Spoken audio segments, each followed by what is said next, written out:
Olá, segunda-feira é dia de escolher os novos dirigentes da Ordem dos Advogados do Brasil, tanto em nível estadual como nas subseções. Aqui em Itajaí, a chapa é única e quem concorre à presidência da OAB da subseção de Itajaí é o Dr. Murilo Zipper, que está conosco aqui e vai falar um pouquinho sobre essa eleição e também sobre a atuação da OAB na sociedade. Obrigado pela sua presença, Dr. Murilo. O senhor, então, concorre à chapa única como vice-presidente, como presidente, substituindo o Dr. João Paulo, né? Como é que vai ser essa eleição aqui em Itajaí? Como é que o senhor tem trabalhado com os advogados para levar as suas propostas? Bom dia, Almeri. Para mim é uma grande honra, até como egresso da Univale, já há longínquos 15 anos, né? Parece que foi ontem, e é um prazer muito grande participar do seu programa. Exatamente, né? Segunda-feira, dia 16, agora de novembro, das 9 às 5 horas da tarde, teremos o nosso pleito estadual e municipal, as eleições para a OAB. Tivemos a honra e o privilégio de concorrer, de estar concorrendo em chapa única em Itajaí, com nossos valorosos colegas da diretoria e conselho, que posteriormente falaremos. E no estado temos duas chapas, né? A chapa 81, presidida pelo professor Dr. Paulo Brincas, e a chapa 82, que tem como candidato o Dr. Adriano Zanotto. Uhum. Como é que está essa mobilização, doutor? Assim, quais são os seus projetos, né, para assumir 2016, 2017, né, doutor? É isso? São 3 anos, na verdade. 3 anos. Nós assumimos em 16 e vai até 18. Até 18. 3 anos de gestão, né? E como é que está essa movimentação, as propostas levadas aos advogados também? É uma classe bastante representativa, né? O senhor havia me falado que em Itajaí existe em torno de 1.500 advogados atuando, é isso? Exatamente. O número histórico de advogados em Itajaí já passa de 2.000. Mas esse número histórico engloba todos os advogados, os que já infelizmente faleceram, os afastados, os suspensos, né? Ativos em Itajaí nós temos cerca de 1.500 advogados. Votantes, nós temos uma expectativa ali entre 1.000 e 1.200 advogados que votarão na segunda-feira. Lembrando que o voto é obrigatório a todos os advogados regularmente inscritos e em dia com a tesouraria da OAB, sob pena de multa. A multa não é barata, o valor da multa é de 20% do valor da anuidade, né? A anuidade que em Santa Catarina, até antes da gestão do presidente Túlio Cavalazzi, era a anuidade mais cara do Brasil, né? E foi uma das promessas de campanha do presidente Túlio baixar a anuidade, e o que foi feito, o presidente Túlio cumpriu com a sua palavra. Hoje já não temos a anuidade mais cara do Brasil, mas mesmo assim é uma anuidade cara, e há então essa multa para aquele advogado que não comparecer na eleição do dia 16 de 20% do valor da anuidade, que é um valor considerável. E doutor, quais são os desafios, né, já que o senhor vai comandar, né, na realidade, uma OAB, assim, uma das mais importantes do estado, com curso de direito aqui, pós-graduação, mestrado e doutorado, né? Aqui na Univale, que também são um dos mais importantes do estado, um dos mais antigos também. Quais são os seus desafios frente à OAB a partir desse mandato? Não, Meri, eu acho que o grande desafio da nossa gestão é dar continuidade ao trabalho que foi feito nos últimos 3 anos pelo presidente João Paulo, em parceria com o presidente Túlio Cavalazzi, em parceria com o presidente Brincas, que hoje atualmente é o presidente da Caixa de Assistência dos Advogados, né? O presidente João Paulo, nos últimos 3 anos, da mesma forma como o presidente Túlio, cumpriu com todas as propostas de campanha que foram apresentadas nos últimos 3 anos. O presidente João Paulo construiu a maior sede de subseção do Brasil, maior e mais moderna sede de subseção do Brasil. Cuja votação vai ser lá, é isso? Exatamente, exatamente. É um ponto importante que você levantou. A eleição já ocorre na nova sede da OAB, atrás da Câmara de Vereadores, ao lado da pista de atletismo, né? E então eu acho que o grande desafio é a gente conseguir manter o nível da gestão do presidente João Paulo. Eu sou suspeito para falar, eu tenho a honra de ser o atual secretário-geral da gestão do presidente João Paulo, mas eu vejo que o presidente João Paulo já figura entre os grandes presidentes que a nossa subseção já teve, né? Ao lado de grandes nomes como o presidente Ricardo Koch, que teve uma participação decisiva na conquista do terreno onde construímos a sede, a doutora Elídia Tridapalho, o doutor Wolfram, o doutor Gaspar, que foi por 2 vezes presidente da subseção, de quem eu tive a honra de receber das mãos a minha carteira da OAB. Então, eu vejo que o presidente João Paulo chegou no topo em termos administrativos da OAB. E a gente sabe que é muito difícil chegar no topo, mas é um desafio, quiçá maior, a manutenção dessa administração num nível tão altíssimo como foi a gestão do presidente João Paulo. Então, eu vejo como esse o grande desafio da nossa gestão. É uma gestão, assim, porque é uma doação, na realidade. Vocês, além de serem o presidente, secretário-geral da OAB, tem a vida profissional de vocês, o escritório, por exemplo, né? Então, é uma dedicação também intensa que exige bastante, né, do advogado que assume uma função como essa. Exige bastante, toma muito tempo, né? A Secretaria-Geral já nos tomou bastante tempo nos últimos 3 anos, mas a gente faz isso com muita honra, com muita satisfação, lembrando que é um encargo gratuito, nós não recebemos nada para estar ali prestando esse serviço para os advogados, mas eu vejo que mais do que o tempo que nos é tomado, é uma grande satisfação e uma grande honra. Tanto ter sido, ainda estar como secretário-geral e posteriormente, se tudo der certo, temos um pleito pela frente, mas em assumir a presidência. Agora, doutor, quais são os anseios, né, dos advogados de Itajaí? Os principais desafios, os principais problemas ainda que permeiam a profissão? Os desafios são constantes, né? À medida que a sociedade vai evoluindo, os pleitos, tanto da sociedade como dos advogados, vai seguindo e vai acompanhando essa evolução, né? Nós temos alguns problemas pontuais que, inclusive, estão dentre as nossas propostas para a próxima gestão, né? Dentre elas, a gestão e a gerência da nossa nova sede, né? Que é um grande desafio, nós precisamos concluí-la. Nós temos a segunda parte da obra para concluir, que é o complexo esportivo e de lazer, que compreende um campo de futebol e quiosques que serão disponibilizados e locados para os advogados, logicamente que por um preço diferenciado, né? E até para que a OAB tenha uma receita. E esse prédio ele foi justamente projetado para ser autossuficiente. Né? Então, nós temos uma grande expectativa de, além da nossa nova sede ser a maior e mais moderna do Brasil, ser uma das primeiras autossustentáveis. Isso é interessante, porque a OAB ela mantinha um serviço aí de fotocópias nas salas, né? Dos fóruns. Né? Isso com processo eletrônico, a receita sumiu, né? Então precisa-se realmente fazer algo sustentável para poder manter a sede, manter um serviço de qualidade para os advogados também, né? Exatamente, né, Almeri? Houve uma queda vertiginosa, né, da nossa receita com Xerox, que era o carro-chefe da nossa receita. Nós recebemos um repasse mensal da OAB, mas esse repasse ele é mínimo, ele não arca com todas as nossas despesas e nós complementávamos justamente com as rendas do Xerox.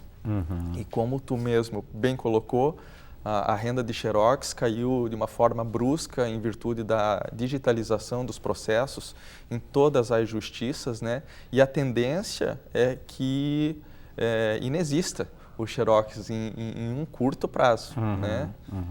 A digitalização dos processos, claro, teve uma queda para a OAB, mas foi benéfico para a classe, foi benéfico para os advogados? Sem dúvida, né? Sem dúvida, né? A gente, até como representantes da OAB e enquanto entidade, a gente tem que ver por esse lado, né? Foi um grande benefício, né?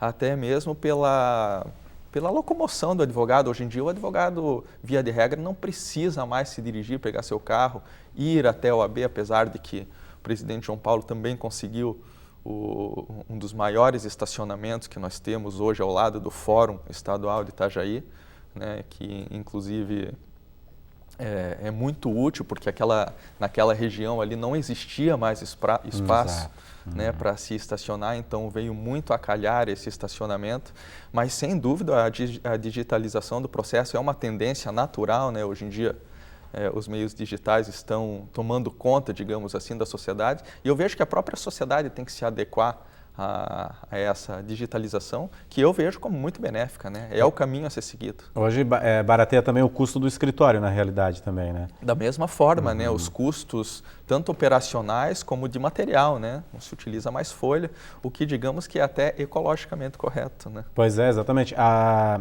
Justiça do Trabalho de Navegantes foi a primeira do Brasil, foi né? Precursora. A ser totalmente digital, né? Isso facilitou bastante também para o advogado. Com certeza, né? Até em virtude do deslocamento, né? Para os advogados, especialmente de Itajaí, para se deslocarem para Navegantes, não há mais essa necessidade, né? A não ser para as audiências, né? Tá certo, a gente vai fazer um rápido intervalo, mas daqui a pouco eu queria que o senhor explicasse no segundo bloco, assim, realmente a funcionalidade da OAB para a sociedade, né? A OAB é um instrumento bastante interessante de luta, que a gente já tem conhecimento para a sociedade, e a sociedade precisa saber realmente, conhecer, né, a função da OAB em cada cidade e no Brasil também. A gente volta em instantes falando aqui com o Dr. Murilo Zipper, que é o candidato aí da OAB, da subseção de Itajaí.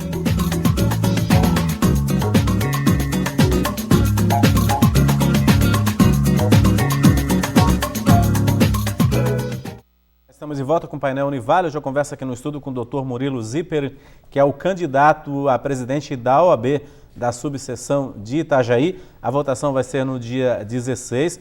Todos os advogados aí inscritos na ordem são obrigados a votar. A votação também vai ser para presidente estadual da Ordem dos Advogados do Brasil. O doutor aqui de Santa Catarina, o doutor Murilo é o candidato único aqui em Itajaí. No estado são duas chapas aí que concorrem à direção da OAB estadual. Doutor Murilo, a gente sabe que a OAB, né, ela é uma entidade representativa bastante forte, bastante influente nas questões, inclusive políticas, né? Como é que é esse reflexo para a sociedade? Como é que aqui em Itajaí vocês trabalham, né, essa integração da OAB com a sociedade? A atuação da OAB, ela é escalonada, né? O Conselho Federal, a princípio, se manifesta sobre assuntos de cunho nacional, como vem se manifestando, inclusive, de forma até bastante repetitiva, né? O Conselho Seccional, ele se manifesta a respeito de assuntos estaduais e, em nível de subseção, nós nos manifestamos e damos os nossos pareceres a nível dos acontecimentos do município de Itajaí, né? Agora, como você bem colocou, Almeri, a OAB já teve participação importantíssima em diversos acontecimentos da nossa República, né? Desde 1922, quando houve a independência e os primeiros advogados brasileiros que cursaram o curso de Direito em Portugal, e lá na década de 1830 foram fundados os dois primeiros cursos de Direito no Brasil, que foi no dia 11 de outubro, mas eu não vou me recordar o ano, que justamente em virtude até dessa data, que é comemorado o Dia do Advogado, né? Então, e mais recentemente, a OAB teve participação direta, foi autora da petição de impeachment do presidente Collor em 1992 e teve, da mesma forma, participação direta na petição do pedido de impeachment do governador Paulo Afonso da Silveira em Santa Catarina, né? E obteve sucesso nos dois, né? Os dois acabaram sendo afastados.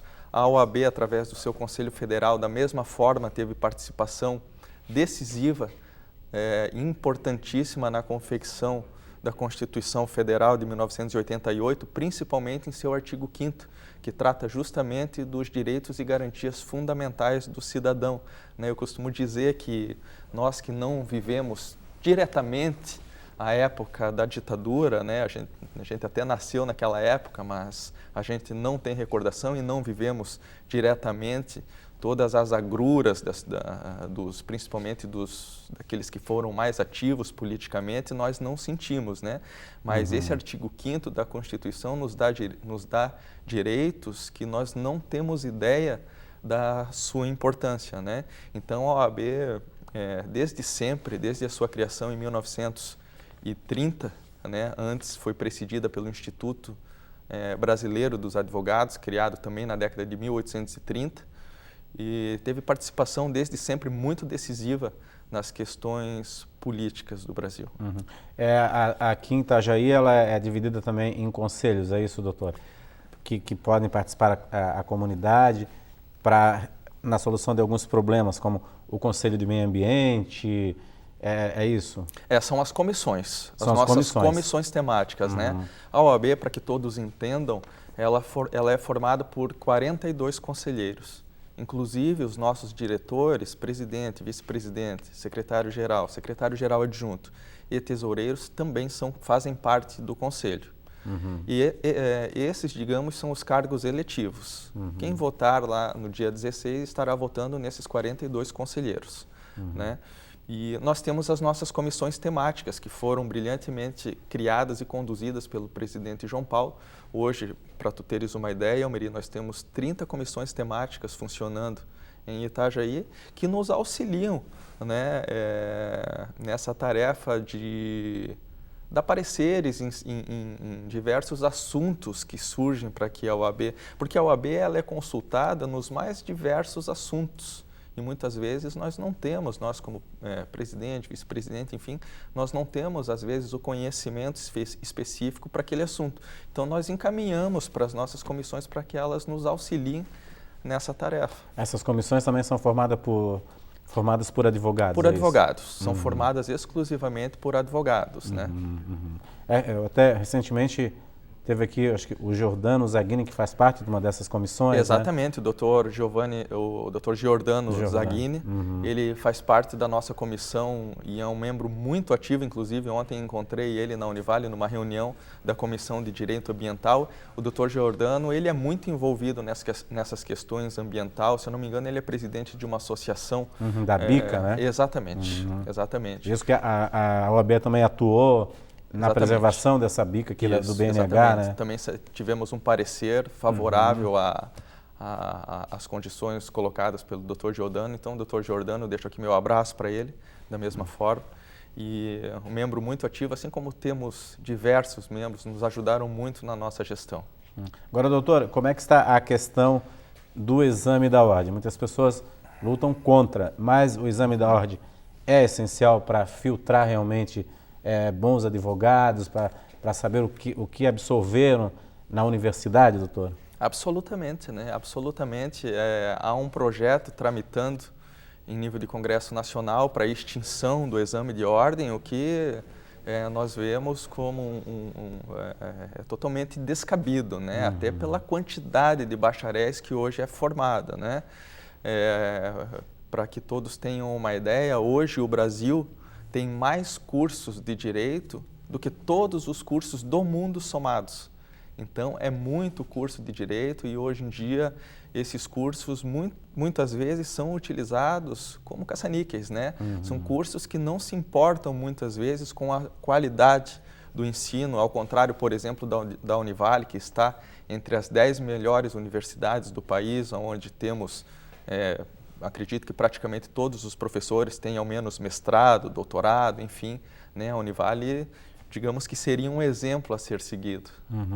Porque a gente vê todos os anos pessoas que fazem o exame da ordem, né? E não passam. Realmente é uma filtragem, né? O nível das academias ainda tem que ser avaliado, é isso, doutor? Exatamente, né? Na verdade, é um processo político. Né? A abertura das faculdades de direito é um processo político, né? Então, no que tange a OAB faz o papel dela, né? Inclusive a OAB em todas as suas instâncias, subseção, seccional e Conselho Federal, ela a princípio ela é muito criteriosa quanto à abertura de novos cursos de direito. O Ministério da Educação chega a consultar Sem dúvida. A OAB? Consulta, a OAB dá o seu parecer opinativo, né? Muitas vezes, felizmente, não é levado em consideração, né? Mas isso, de todo modo, Almeri, como eu já te coloquei, isso é um assunto que tange ao Conselho Federal. Ao Conselho Federal. Né? Mas nós sabemos que o posicionamento do Conselho Federal é muito criterioso quanto à abertura de novos cursos de direito. Agora, com tantos bacharéis, não há uma saturação no mercado, doutor? Olha, o mercado, de certa forma, seleciona. Né? Ele seleciona, os bons profissionais acabam ficando no mercado, né? E aqueles profissionais que talvez que não se qualifiquem, que a qualificação hoje em dia é fundamental, né, para que o advogado se mantenha no comércio, se mantenha no mercado de trabalho, aliás, né, é fundamental essa atualização. Então, o advogado que não se predispõe a se atualizar, a ter um bom network, enfim, é uma série de fatores que faz com que tenhamos ou não sucesso na profissão, né? Mas é muito importante a qualificação, a pós-graduação, enfim, a qualificação de um modo geral do advogado. Até que ponto as audiências virtuais, como agora foi inaugurada a sala na Canhanduba, né? Ajuda o profissional, doutor, na questão da segurança, na questão...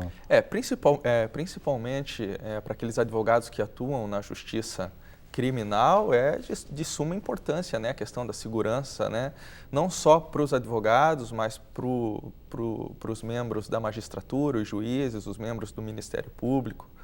Né? Então, de um modo geral, muito importante. Né? E eu acredito que essa questão das audiências que aconteçam através de videoconferências seja uma tendência e vai futuramente alcançar todas as justiças. Né? Um negócio que eu achei interessante na nova sede da OAB é que vão ser alocados escritórios, né? Um advogado, por exemplo, que vem de Curitiba fazer uma audiência aqui, precisa ficar 2 dias, precisa de um computador, precisa de um espaço e não tem aqui na cidade, ele vai poder alocar ali por um dia, é isso, doutor? Exatamente, nós teremos escritórios virtuais, disponíveis para alocação para advogados, seja por hora, por dia, ou aquele advogado que eventualmente esteja reformando seu escritório também poderá alocar para que utilize de forma periódica ali o local. Então teremos sim esse serviço, a disponibilização do advogado. Isso é interessante, porque às vezes o advogado também é home office, trabalha em casa, mas precisa atender um cliente, né? Exatamente. Então ter esse espaço é interessante para ele, né? É muito interessante e é justamente para isso que se predispõe a OAB, né? A OAB tem que prestar esse serviço, é um serviço quase que pioneiro no estado. Nós sabemos que em Florianópolis o presidente Túlio também disponibilizou, não me recordo em qual das justiças ou se na sede, mas apesar de não pioneiro, é um dos primeiros do estado. Tá certo, doutor. Então, só lembrando que a votação é na segunda-feira, das 8... Na segunda-feira, dia 16, das 9 às 5, né? A nossa chapa é formada pela doutora Suzete Correia como secretária-geral adjunta, nosso secretário-geral, doutor Renato Felipe de Souza, advogado atuante no direito previdenciário em Itajaí, nosso vice-presidente é o atual vice-presidente, doutor Marco Antônio Cachel, e o nosso tesoureiro é o doutor e professor aqui da Univale, o doutor Fabiano Oldoni, além dos 37 conselheiros que compõem o nosso conselho, que está sendo divulgado. A gente está fazendo visitas, a gente está tentando alcançar o maior número de advogados em Itajaí, estamos fazendo visita aos seus escritórios, né? Então, gostaria, né, para finalizar, de pedir o voto para todos os advogados que confiem na continuação do trabalho que vem sendo feito aqui na subseção pelo presidente João Paulo, com a nossa sucessão, e no Estado, que da mesma forma confiem na sucessão do presidente Túlio Cavalazzi e dê seu voto de confiança para a chapa 101 e para a chapa 81 no Estado. Tá certo, doutor. Obrigado e sucesso nessa nova jornada aí também, né? Vai ser uma missão aí, mas é importante também para a classe dos advogados e para a sociedade também. Obrigado, doutor. Eu que agradeço, Almeri, estou sempre à disposição, foi um grande prazer e uma honra. Obrigado. O Painel Univale fica por aqui, a gente volta amanhã. Até lá.